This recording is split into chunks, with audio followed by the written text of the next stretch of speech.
It's been an exciting time if you're a genealogist. Last week, the U.S. National Archives released U.S. Census records from 1950, granting public access to files that documented more than 150 million people, the areas they lived, the jobs they had, and much more. The Illinois State Genealogical Society's Spring Journal details how the census was conducted and offers advice to family researchers on how to use this data. And joining us now with more is Richard Anderson, the editor of the Quarterly Journal of the Illinois State Genealogical Society. Richard, thank you for joining us. So why are we just now getting this information more than 70 years later?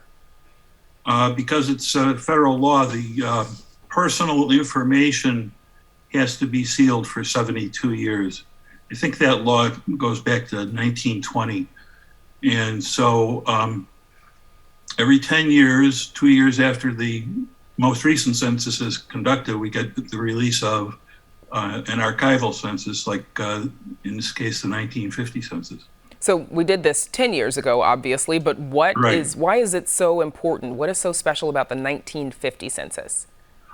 Well, there's a lot of different things. I mean, it's immediately after World War II. The population of the country had grown from about 130 million to 151 million, as you said. You're catching the beginning of the baby boom in the post-war years. You may catch some veterans who went to school on the GI Bill still at school.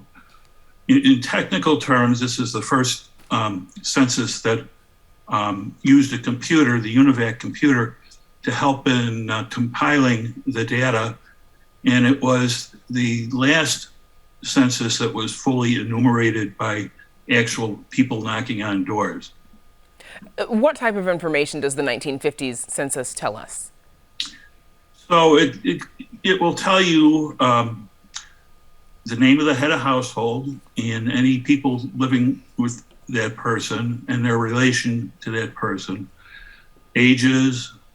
It will describe the general work that people are engaged in, not the specific company that they work for. What it doesn't show, and this is kind of a disappointment, is the housing data that was available in earlier censuses. In this particular census, the housing data was compiled but wasn't coordinated with individuals, and then that information was destroyed. So for example, in the 1930 census and the 1940 census, you'll have descriptions that say, is the home owned or rented? If rented, how much is the rent? And so on and so forth. Some of that is in this census, but only on what they call sample lines. So every fifth person is on a sample line. So you might get lucky if your family member is on a sample line. But and to that point, it sounds like this is obviously something that would be interesting if folks were researching ancestors during the Great Migration, which picked up after 1950. But race was recorded differently on the census at the time. Tell us a little bit about how that was different. So. First of all, you have to understand that race, well, the questions on every census are different, and race kind of is enumerated in the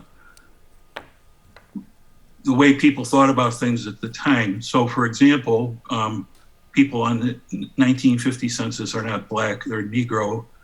And in terms of categorizing race, the enumerator, and understand that they had very rigid instructions on how they were supposed to conduct the census.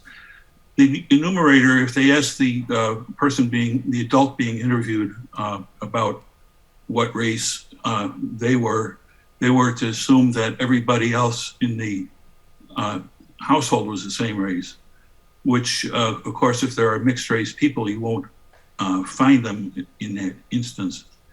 And so anyhow. Okay. So why should people care about a census from this long ago? Why is this important to people today? Well, I think we all should know something about where we came from, and what this is this a snapshot of the world as it was 72 years ago. Now, a lot of folks will go into the census, and if they can find their family, that's where they stop. But there are one of the fun things about the census is finding your family and then finding out who lives next door, what work they're engaged in, and then you can look at the whole neighborhood. Over the weekend, we live in West Ridge, and this neighborhood was largely settled by Scandinavians in the 1920s. So but then it became, after World War II, it became very heavily Jewish. And so I just kind of walked around the enumeration district, metaphorically, looking to see were there any of the old Swedes and Norwegians left. And so you can get a sense then of how neighborhoods changed, of course, over time, it sounds exactly. like. Okay. All right. Well, that's where we'll have to leave it. Richard Anderson, thank you so much for joining us. Okay. Thank you for having me, Brandis.